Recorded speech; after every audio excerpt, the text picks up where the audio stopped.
qui sont confirmés. C'est 4 fois plus que la veille, plus 17 décès. Et alors là, c'est le solde d'entrants et de sortants dans les hôpitaux, moins 102 et moins 4 en service de réanimation.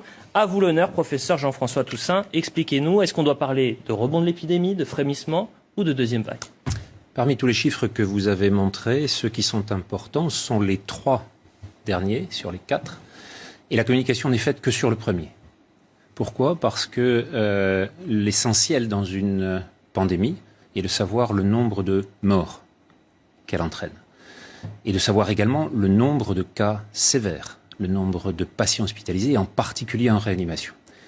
Si on peut regarder sur ces 3 chiffres-là, on va voir effectivement, et là on a ici les chiffres de Santé publique France, publiés aujourd'hui, les courbes d'hospitalisation, les courbes de réanimation ne cessent de décroître depuis début avril.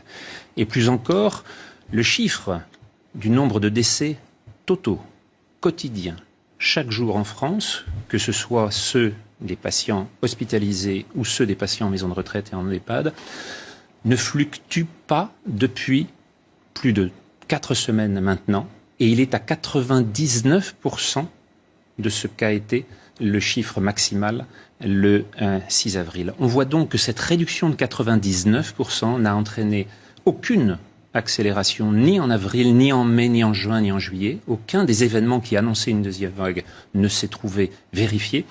Et on voit que l'on a une courbe absolument plate depuis maintenant la fin juin. Si on regarde les chiffres d'autres pays européens, c'est même décès quotidiens en Italie, qui a confiné comme nous, mais la Suède, qui n'a pas confiné, on retrouve à chaque fois cette même courbe d'une ascension en un mois, une décroissance en 2 mois, et plus intéressant encore, la totalité des décès européens, comme vous le voyez là, suit encore une fois la même courbe. Je vous ai mis la courbe du 0 en bleu.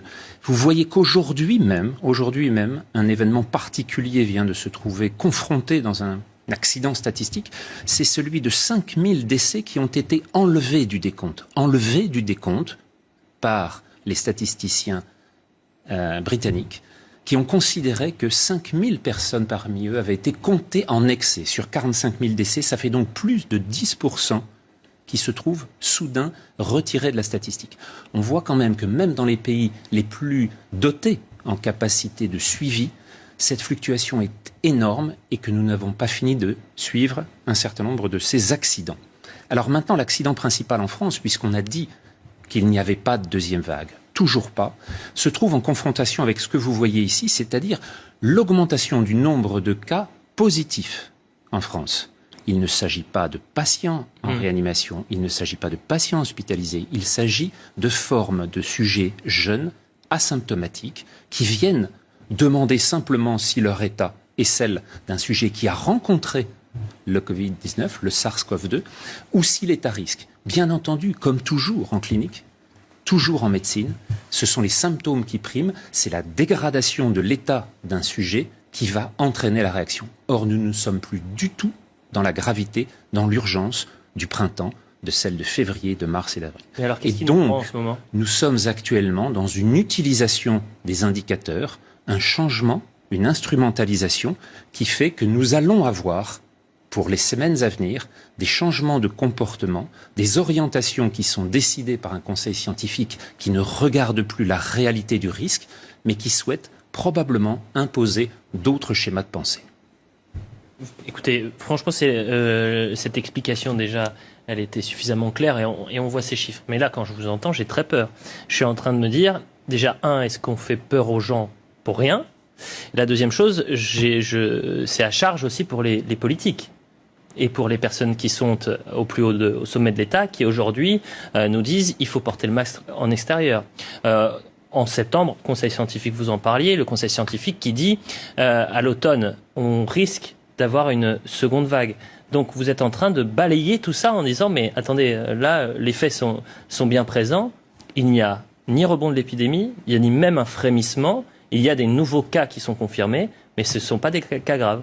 C'est absolument le cas, et qui plus est, le conseil scientifique, lorsqu'il nous annonce la énième deuxième vague la semaine dernière, un certain nombre de ses membres sont sur leur site de vacances. Si je le dis, c'est parce qu'il l'annonce publiquement sur les radios publiques.